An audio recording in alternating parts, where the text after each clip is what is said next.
Okay. Before we have our quiet time, let's all get on the same page. If you're in the Sparkly book, it's page 371, a new section entitled The Time of Christ. If you're in the second edition, it's page 324, again a new section entitled The Time of Rebirth. If you're in the first edition, it's page 301, The Time of Rebirth. And if you're reading from the ACIM, it's page 155, The Time of Christ. And in the CIMS edition, it's page 312, The Time of Christ. Okay, let's take a few moments to be quiet together.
Good evening.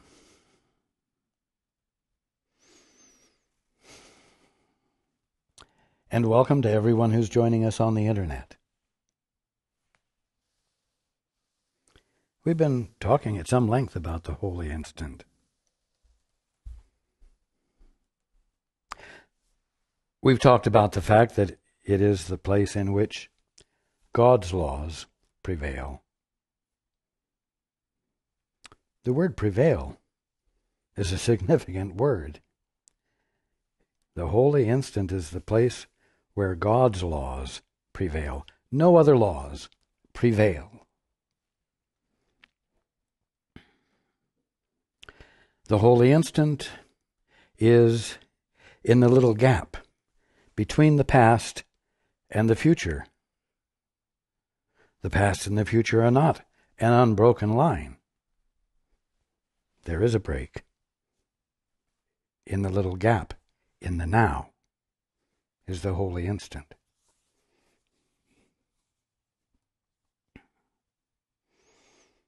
How many of you have been willing to engage in the holy instant?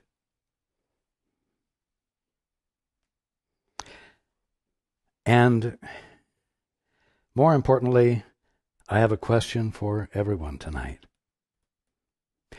What will it take, or what does it take, to warrant involving yourself in the holy instant? You all say you'd like to have a different experience from the one you're having. You would like an improved experience. You even talk about experiencing awakening, enlightenment, as though it's preferable to what you're experiencing. You want to have a new experience, but you can't have a new experience with all of the same goals you have been carrying with you. If you want to have a different experience, you're going to have different goals, because your goals determine your experience. It's that simple. Oh, you mean I'm going to have to give up my goals? I'm going to have to give up all the wonderful, dirty, sneaky techniques I have learned in the orphanage in order to better myself and to become the top dog, and even to help others become closer to top dogs without taking my place so that I get their allegiance. I'm going to have to abandon these goals in order to have a different experience. Hey, no, here's the scoop. I want to engage in the holy instant for the purpose of improving my lot in the orphanage. I want to engage in the holy instant to get my way more quickly, more efficiently, with less complaints from everyone else.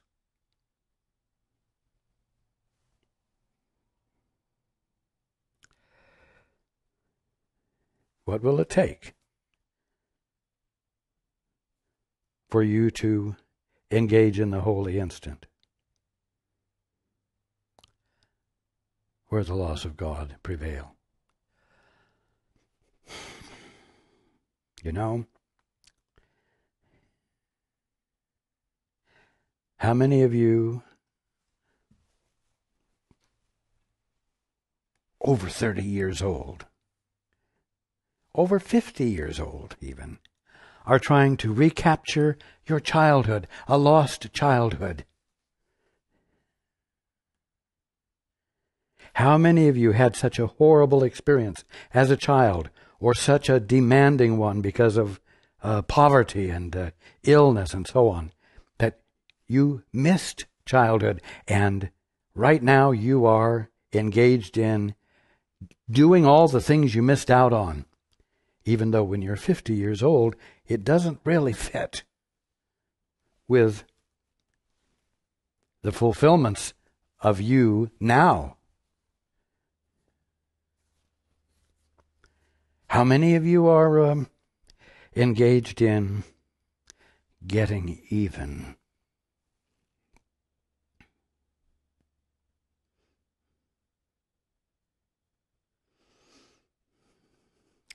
How many of you have been hurt and you're pissed off?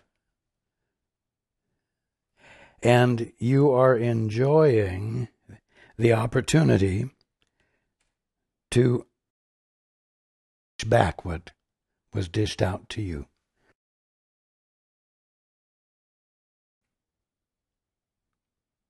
How many of you are engaged in these kinds of activities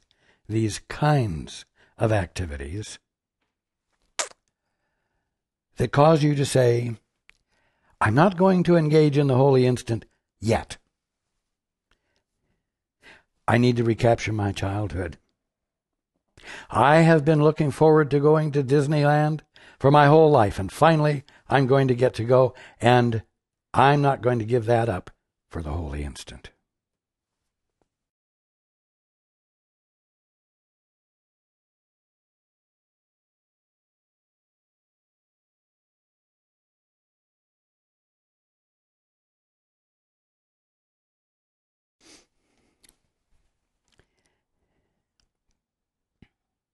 How many of you have what you think are excellent reasons for delaying?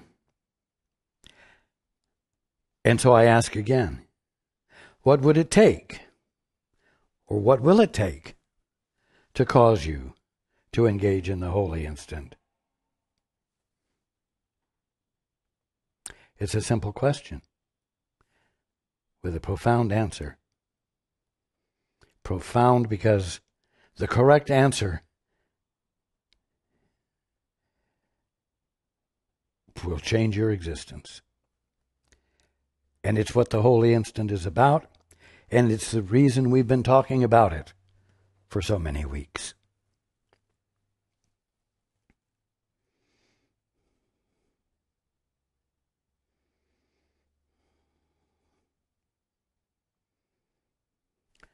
Oh, I've been waiting my whole life to meet Mr. Right. Or I've been waiting my whole life to meet my soulmate. My desire to have a truly meaningful relationship is huge, is overriding in my experience. And I know Mr. Right is out there. And I know that my soulmate is out there. And I'm not going to abandon the quest until I find her or until I find him. Has it ever occurred to you that in the kingdom of heaven, in your right mind, your goals might not involve any of the things I've just described?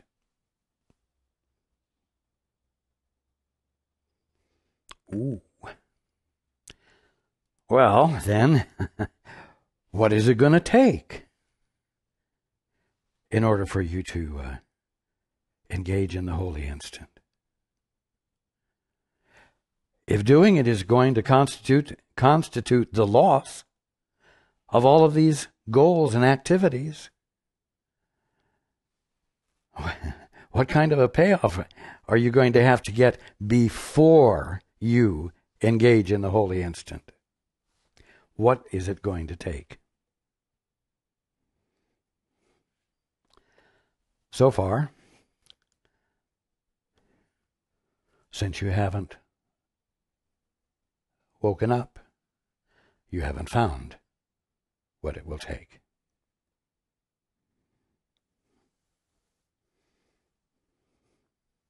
Even though you've been inspired by the things I have shared, especially over the last weeks when we've been talking about the holy instant, you still haven't found what it will take.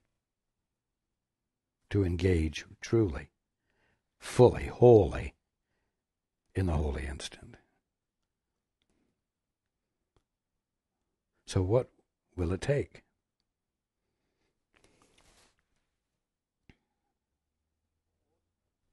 This next section is called the time of Christ.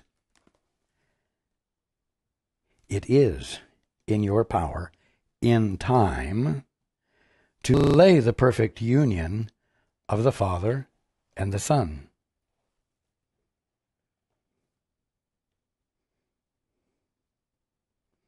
For in this world the attraction of guilt does stand between them, which means it stands between you and your Father.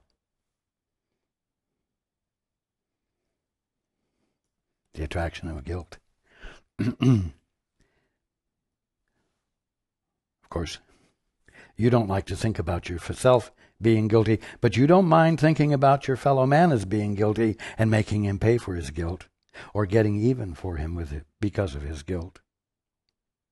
Or neglecting to forfeit and abandon the expression of anger that your brother so clearly deserves.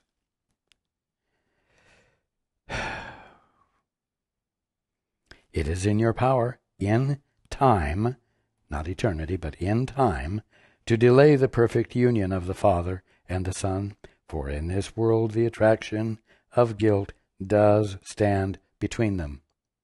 It keeps all of you preoccupied.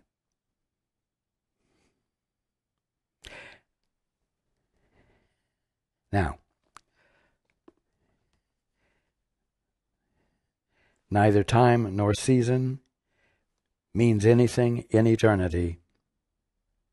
But here, it is the Holy Spirit's function to use them both, though not as the ego uses them. In other words, the Holy Spirit can use those things which find no real place in eternity to help you wake up. And so the Holy Spirit uses time, and the Holy Spirit uses seasons, and the Holy Spirit uses seasonings to make delicious food, many times to cause you to have an enlightening experience or an occasion for an aha to occur. The Holy Spirit can turn anything in your experience to your advantage, whether those things have any place in the eternal scheme of things or not. And the Holy Spirit does. Now, we could say, continuing, this is almost the season, but the actual words are, this is the season when you would celebrate my birth into the world. At the time that I was dictating this to Helen, it was that season, which was the reason for discussing the fact that the Holy Spirit can use time and season, you see? So, this is the season when you would celebrate my birth into the world, yet you know not how to do it. Be willing to live with that statement, yet you know not how to do it. Learning to use the holy instant is part of how to do it, as you'll find out. Let the Holy Spirit teach you how to do it. Let the Holy Spirit teach you, and let me celebrate your birth through him. The only gift I can accept of you is the gift I gave to you. Release me as I will your release. The time of Christ we celebrate together, for it has no meaning if we are apart. And this is very literal. The time of Christ we celebrate together, for it has no meaning if we are apart. If you see me as having been born 2,000 years ago, and having lived for 33 years, and then left, no longer available to walk with you and chat with you, as I did with my disciples, and you gather around Christmas trees and in churches and sing Christmas carols and praises of God relative to my coming and my leaving, all without a sense of my actual presence that you would have if we were walking and chatting together, then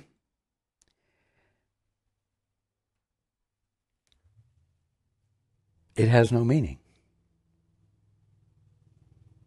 because we are apart. And everything you're doing is in remembrance of an event you've heard about, but not an actual experience you've had.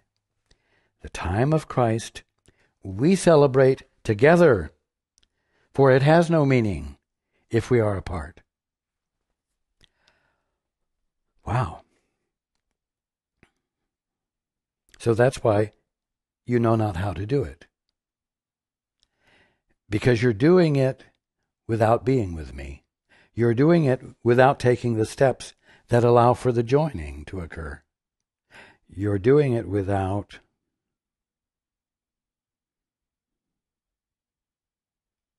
abandoning your orphanhood and the very firm beliefs you have about being alone and on your own, and probably not the effect of an eternal God at all.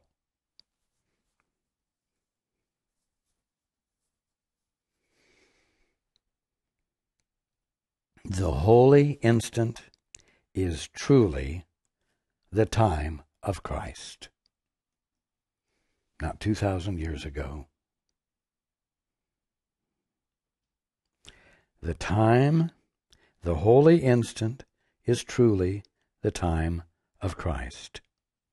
For in this liberating instant, no guilt is laid upon the Son of God, and his unlimited power is thus restored to him. Very key point. Guilt takes your unlimited power away from you. Guilt obscures it from you. Guilt causes you to believe with fervor, and commitment nothing but weakness. But in the holy instant, no guilt is laid upon the Son of God, and his unlimited power is thus restored to him.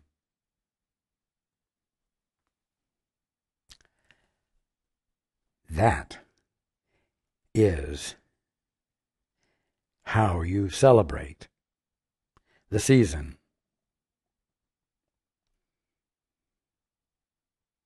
Truly.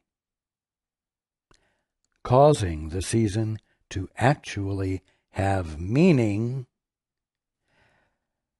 because it gives entrance into the world to the Christ, to me through you, thus illuminating the Christ of you in the world. That means everything, quote, in the world, unquote, has changed.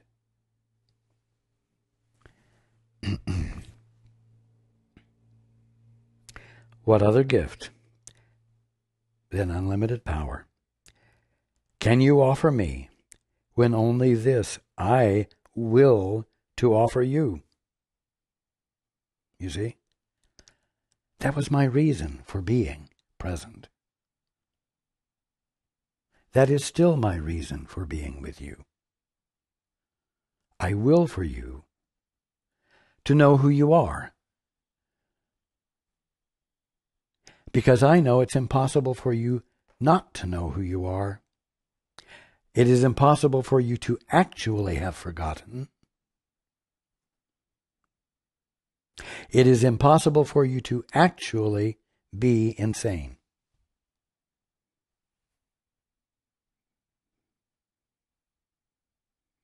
And I'm here to speak to you, to talk to you, to be with you, to chat with you in this fashion, and we'll say within your own mind, so that you know you are not alone, and that because of who is speaking to you, you may realize that you're worthy of being spoken to by him. And in that realization, it can begin to dawn upon you that you are truly my brothers or sisters. That we both have the same inheritance. We both have the same birthright. Now I'm going to back up a moment, because the fact is that you all know you need miracles. You all know that there are circumstances in your lives that deserve to be changed for the better, no matter what seems to have brought the situations into existence. You see, no matter what causes there seem to have been, they cannot legitimately obscure the presence of God being everything there,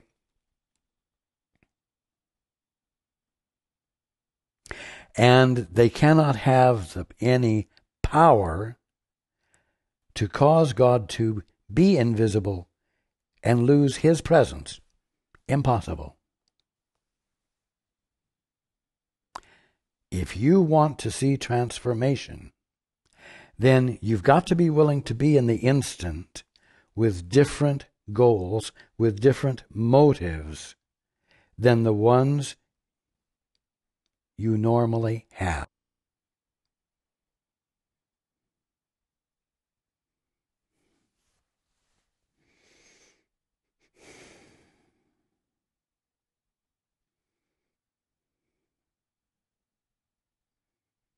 And when you abandon yourself into the holy instant, having left the past behind, and therefore carrying forward no grievances,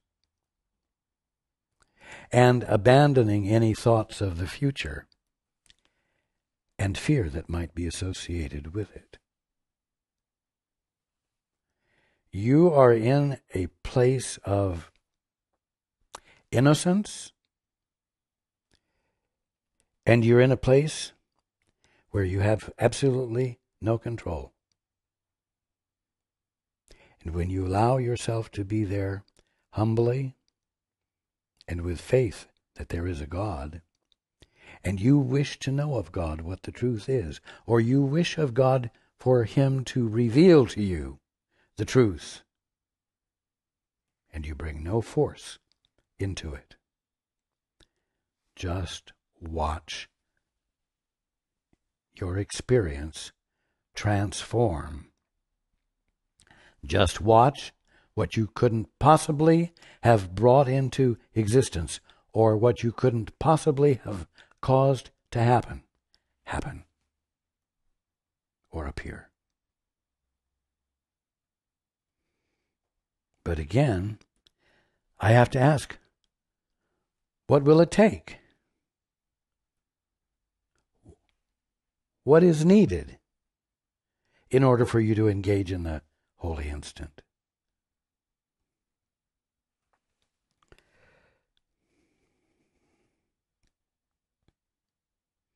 What other gift can you offer me, when only this I will to offer you, and to see me is to see me in everyone, and offer everyone the gift you offer me. Oh boy. And to see me is to see me in everyone. So, you're in a line in the grocery store, and somebody behind you has gotten pissed off with you. Says you're taking too long. Or with so many groceries, why didn't you get in another line? Or whatever. And is making a fool of himself and a scene and embarrassing you. Oh boy, and to see me is to see me in everyone. Everyone, right at that instant. What is it going to take for you to be willing to enter into the holy instant?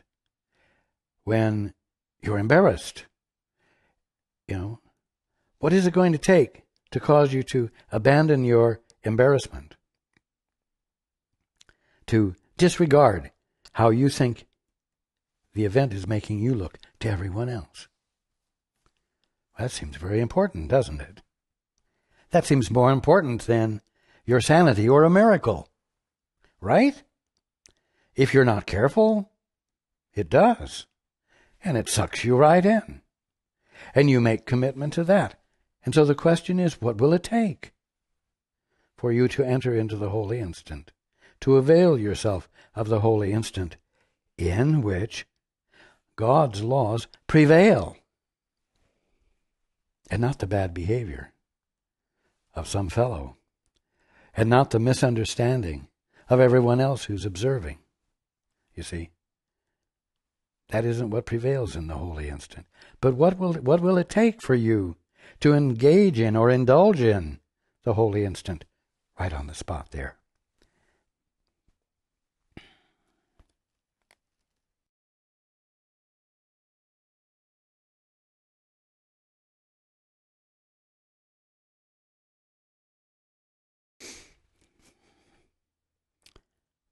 See, this is where it counts. This is where it matters. This is where you get off the wheel of history and you don't just repeat the old habits. Habits you may have made up for yourself, or habits which you may have copied from your parents or your friends or your relatives. You see?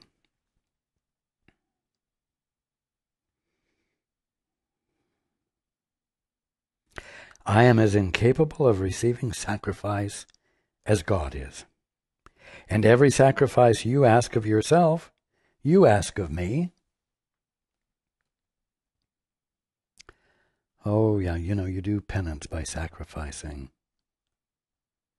Or you are sure that because you're so awful, you're such a bad orphan, that you need to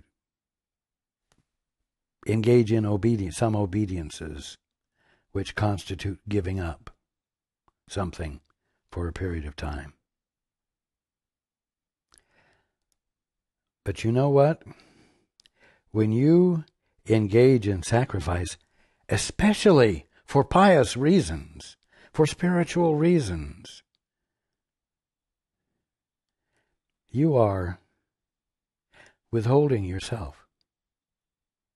You are unwilling to stand in receipt of the Father's love. Behold, it is the Father's good pleasure to give you the kingdom, not withhold it from you. And it's not the Father's good pleasure for you to say, I will not receive it because I have been a bad boy and I'm going to engage in sacrifice for a while and not receive the gift. And then you come to me and you pray to me, or you say you want to enter the holy instant. But you enter into the holy instant as this poor orphan who is dutifully sacrificing in one way or another. So you're not giving your whole self to me. You're not bringing yourself fully into the relationship with me. And obviously, you cannot be bringing all of yourself, as you truly are, into any of the relationships you're in with your fellow man. I am as incapable of receiving sacrifice as God is. So don't waste your time indulging in it. And every sacrifice you ask of yourself, you ask of me. But I'm not going to agree, and I'm not going to join you. Learn now that sacrifice of any kind is nothing but a limitation imposed on giving.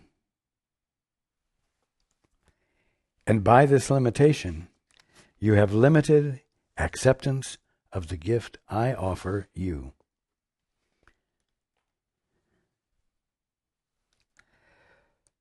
The gift I offer you is the acknowledgement, the full, true acknowledgement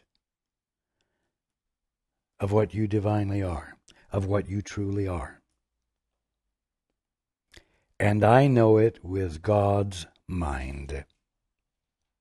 And I want you to know it about yourself with God's mind. Because in giving you the kingdom, God has not withheld his mind from you. And his perspective is your birthright to be experiencing. That's the gift I offer you. That's the gift you need to offer back to me.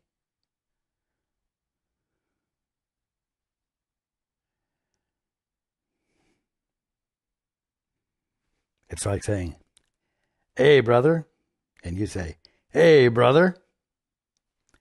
And we acknowledge each other, knowing who we are and who the other is, you see.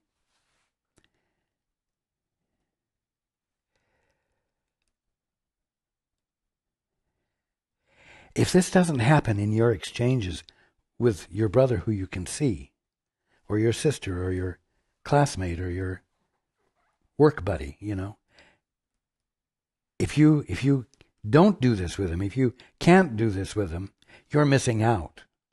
And you're disallowing for a different kind of experience, a healed experience, a miraculous experience, one in which things reconfigure in a manner that you could only describe as glorifying God, glorifying good. And yet these things are happening. These things are happening. These things happened last week, the week before. They will happen next week. Because some of you will take the opportunity, usually out of a severe feeling of incapacity in the face of great need, to enter into the holy instant and join with the Father and ask for help and give up control. But these experiences need to be more frequent so that they can begin to register as with you as being more normal than what you've been experiencing, so that you, with less resistance, embrace them. You see?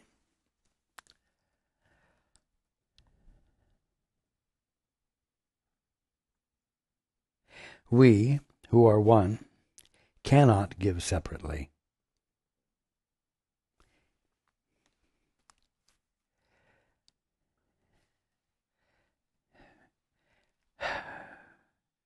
How can that which is one give separately?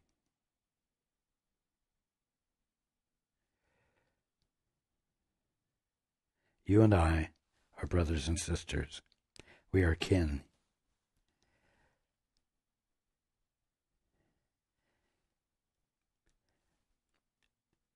When we truly give, we can't give alone. We can't think that we're indulging in a private act that no one else is experiencing, except perhaps the individual toward whom that act is being extended.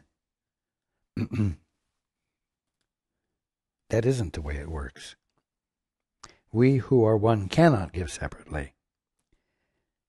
When you are willing to accept our relationship, yours and mine, when Paul is willing to accept our relationship, his and mine, as real, and because I'm your brother, every single one of you has this relationship with me.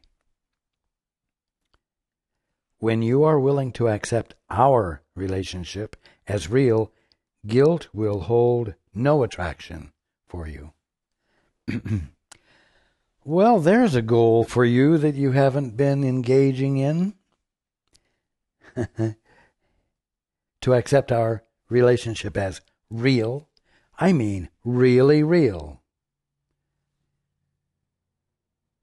As real as a relationship you think you could have with Paul, because he's here where you are and you think I'm somewhere else.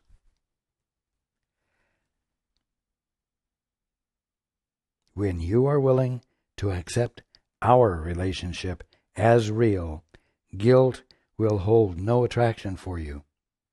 And so I ask, what will it take to let that be a goal instead of getting even, or instead of protecting yourself, or any of the other things you do? How about having that for a goal, and what will it take to do it?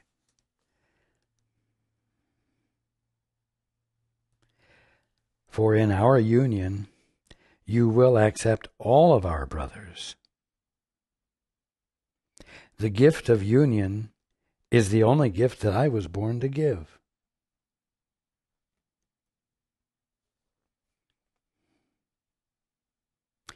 Give it to me, that you may have it. You see, I'm real, and I gave the gift. And the gift was given to all brothers, all sisters, not just my disciples and not just those who were on your planet at that time, but to all of the brotherhood.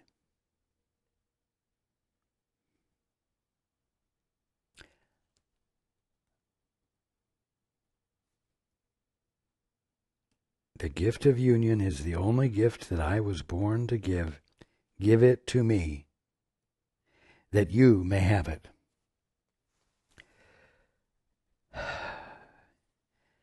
Give to me your recognition that I am real and that I am your brother.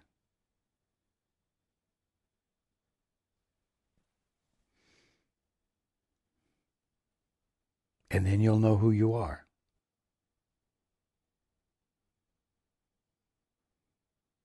Not an orphan. A holy son of God, a holy daughter of God.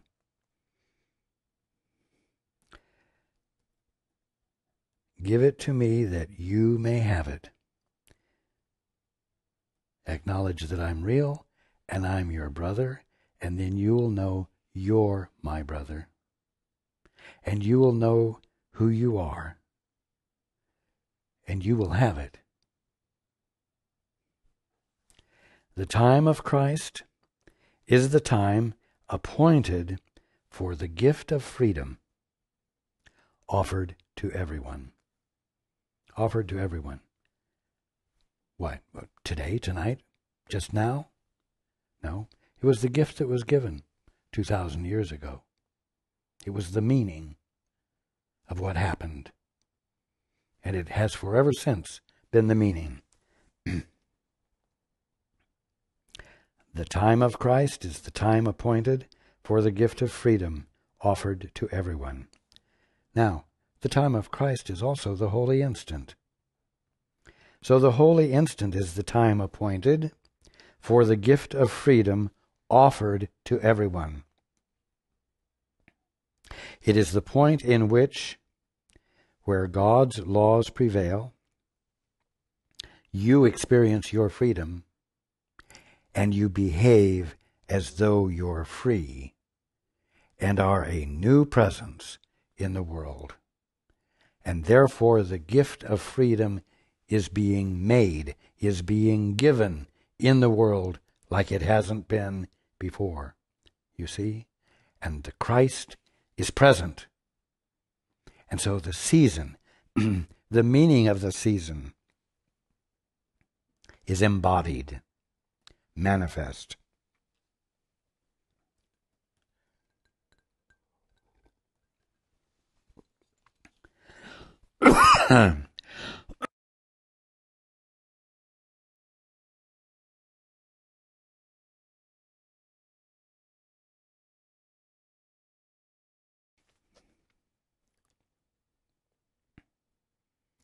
And by your acceptance of it, you have offered it to everyone. You know what?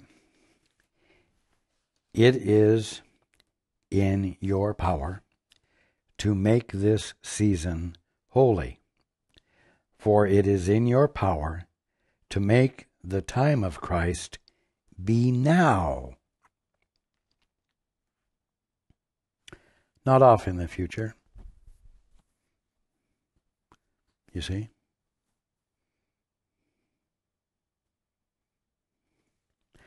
That's the way to, quote, celebrate the season, by making the time of Christ be now. And by making the time of Christ be now, by joining with me,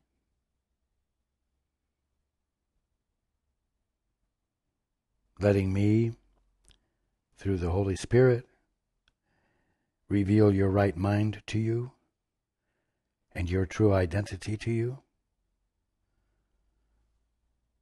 so that you become, in expression, the Christ that you are, rather than a pretense of an orphan that you aren't. You see?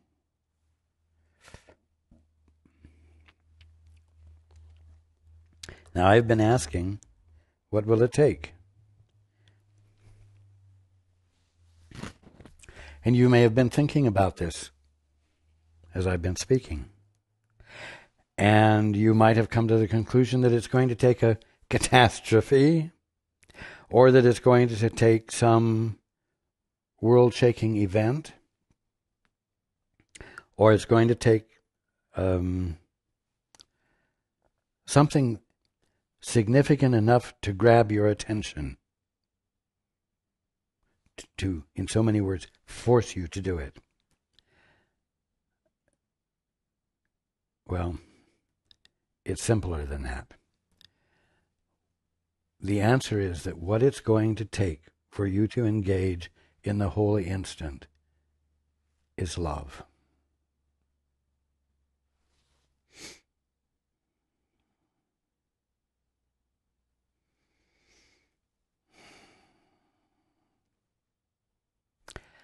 You might say, wow, where is that going to come from? And it's a good question. It's a good question for you to be asking, with all seriousness, with all intent to have the answer.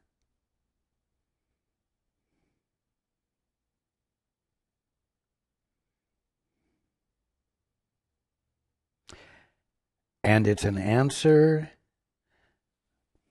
for lack of better words, that you're going to have to come up with. It's not an answer I'm going to give you. And it's not an answer that anyone else is going to give you.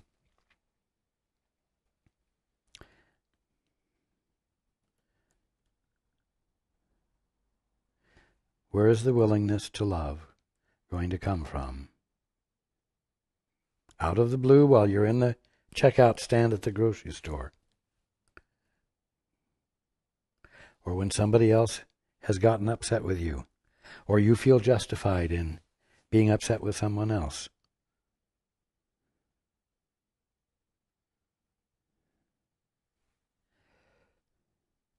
It's going to come from somewhere.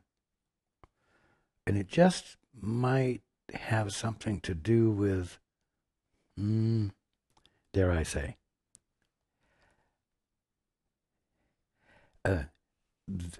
there being an unreasonable willingness to love. Right then, right there. I'm not going to say anything more than that. The significant question is, what's it going to take for you to engage in the holy instant? And the answer is, what it's going to take is love.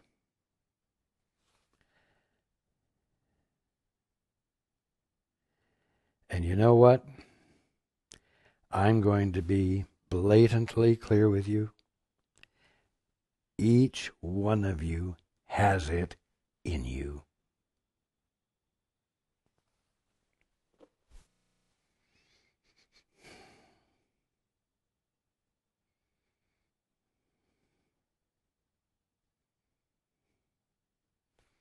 I know that from time to time you've taken my counsel and you've said, I wish to see the evidence of love. And you've also said, I wish to be the evidence of love. What's it going to take for you to go ahead and be the evidence of love?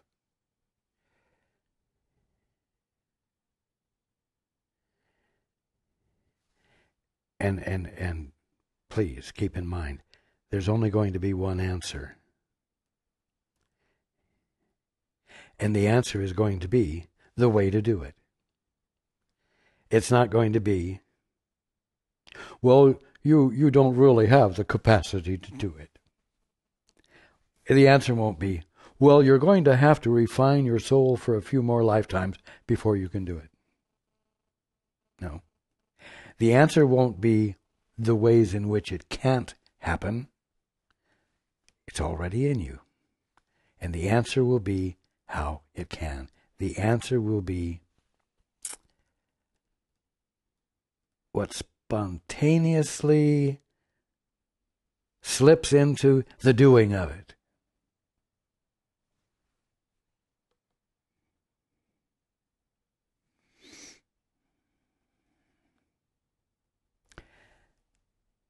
Now,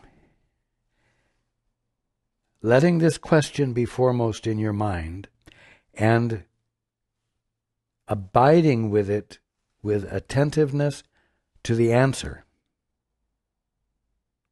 is a goal that you haven't ordinarily engaged in your life. It's a different kind of goal.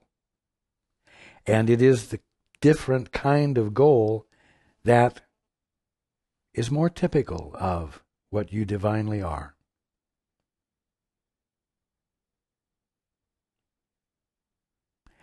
And it's a goal for you to be willing to embrace with gratitude and commitment. And it's a question to be asked in the grocery line. And it's a question to be asked in every single encounter you have with your brother.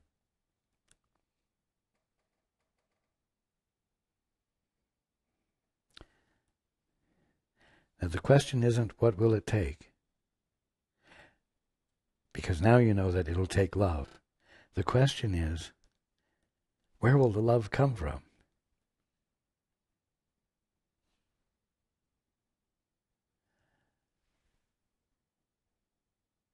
What will cause it to slip into expression so that the embodiment of the Christ happens in the grocery store? Christmas happens while you're standing in front of the clerk as she tallies up your groceries, whether it's June or December.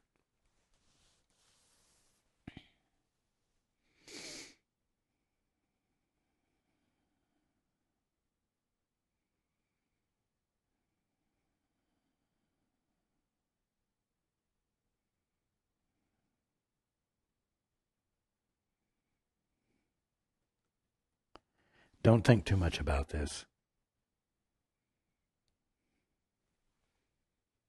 When you're in the grocery store line and something happens, ask, where's the love going to come from that will allow me to enter into the holy instant right now? Ask the question as though you expect an answer right there in that grocery line. Not after you've loaded your groceries in the car and gotten halfway home. Because I'm there, and the Holy Spirit is there, and the will of God is there for you to find that love and let it out.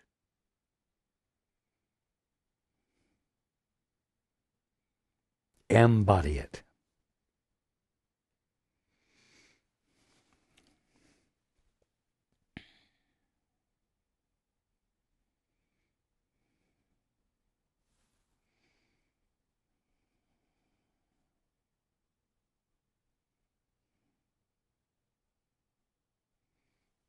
We will end there tonight.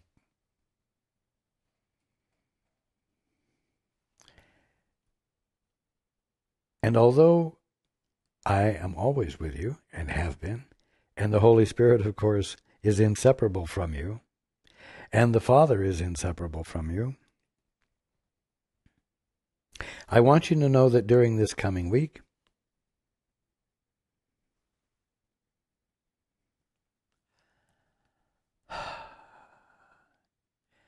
we are specifically engaged in consciously being with you in support of the holy instants that await you at any given moment. You have great support.